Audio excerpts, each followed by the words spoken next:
Tikai ASV un Kanādā 1 no 8 pieaugušajiem ir lietojis svara zaudēšanas medikamentu Ozempic, taču daudziem tas ir bijis pārāk dārgs, jo mazumtirdzniecības cena var sasniegt pat $1000 mēnesī.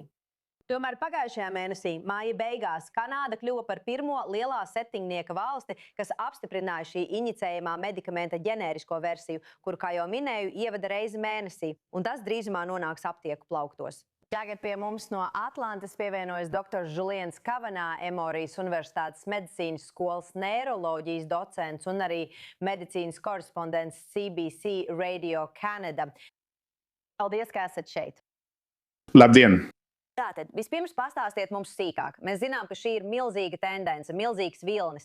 Ozempiks un citas līdzīgas zāles mēs esam pieraduši, ka tās lieto arī diabēta ārstēšanai. Un ar tik daudzām regulējošām aģentūrām, kā tas ir iespējams, ka šīs zāles pēkšņi tiek izrakstītas cilvēkiem, kuri vēlas zaudēt svaru, lai gan gadu desmitiem, pat gadsimtiem ilgi cilvēki ir meklējuši ātru risinājumu tabletes veidā?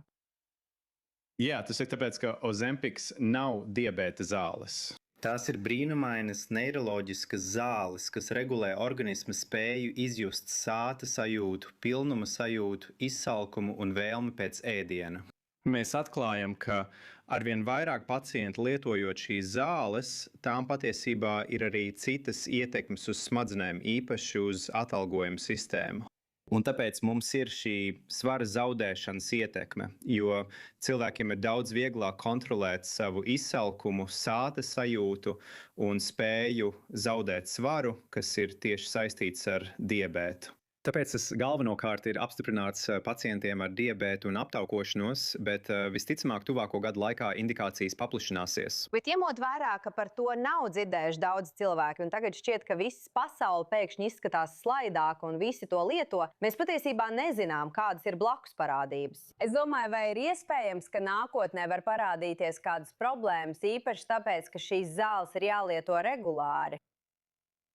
Šīs zāles ir jālieto regulāri. Šķiet, ka daudzas no pozitīvajām sekām, proti svara zudums, nepaliek, kad pacienti pārkrauc lietot šīs zāles, un tas rada daudz jautājumu. Jo vairāk cilvēki sāk lietot šīs zāles, jo biežāk mēs sākam novērot ļoti retas blakusparādības, kas klīniskajos pētījumos nebija aprakstītas, jo šāda veida dati parādās tikai tad, kad zāles lieto miljoniem pacientu.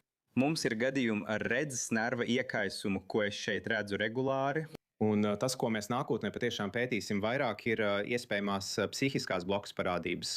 Ir vērts runāt par to, kādas izmaiņas notiek cilvēku smadzenēs, kad tiek mainīta šī atlīdzības sistēma. Ļoti pozitīva blakusparādība ir novērojama, kad cilvēki pārtrauc lietot alkoholu vai pārtrauc spēlēt azartspēles. Taču dažkārt mēs varam novērot, ka daļa no cilvēku dzīves dzinuļiem var tikt mainīta šo zāļu ietekmē. Šie līdz šim ir empīriski dati, taču mums būs nepieciešami vēl pētījumi, lai to labāk izprastu. Turklāt, kā jūs teicāt, tas darbojas neiroloģiski, bet kā jūs pieņemat lēmumu, kam šo medikamentu varētu izrakstīt? Daudzi cilvēki ar psihiskām slimībām lieto antidepresantus un citus medikamentus. Vai viņi zina, kā šīs zāles ietekmē cita citu? Un, protams, katra cilvēka smadzeņu ķīmija ir atšķirīga. Jā, un šis patiešām ir personalizētās medicīnas laikmets, kurā iespējams nākotnē mums būs bioloģiskie marķieri, lai noteiktu, kurš ir vispiemērotākais kandidāts šīm zālēm. Lielākajā daļā valstu apstiprināšanas process ir ļoti šaurs.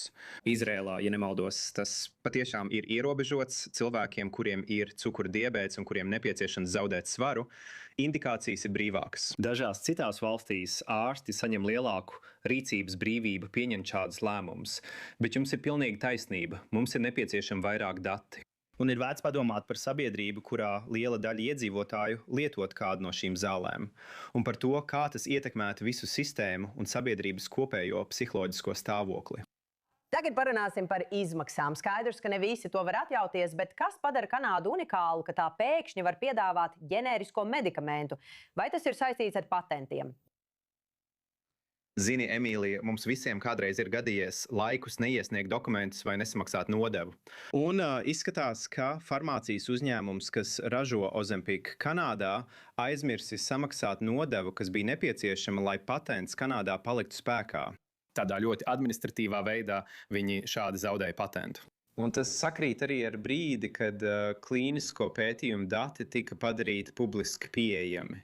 Tas viss nozīmē, ka tagad Kanādā ir ģenerisko zāļu ražotāji, kuri ne tikai var ražot šo medikamentu, bet arī pamatot tā efektivitāti un drošību ar datiem, ko iepriekš ir ieguvuši citi farmācijas uzņēmumi. Tātad viņiem nav nepieciešams atkārtot pētījumus, lai varētu nonākt tirgū. Tāpēc šie ģenerisko zāļu ražotāji Kanādā var ražot ģenerisko Ozempiku par daudz zemākām izmaksām. Bet tas ir mazliet nejaušības sistēmā, un īpaši mums, amerikāņiem, tas tuvākajā laikā nepārcelsies pāri robežai. Labi, paldies! Ļoti, ļoti interesanti. Paldies, dr. Žuliena Kavanāga. Paldies, ka uzaicinājāt mani!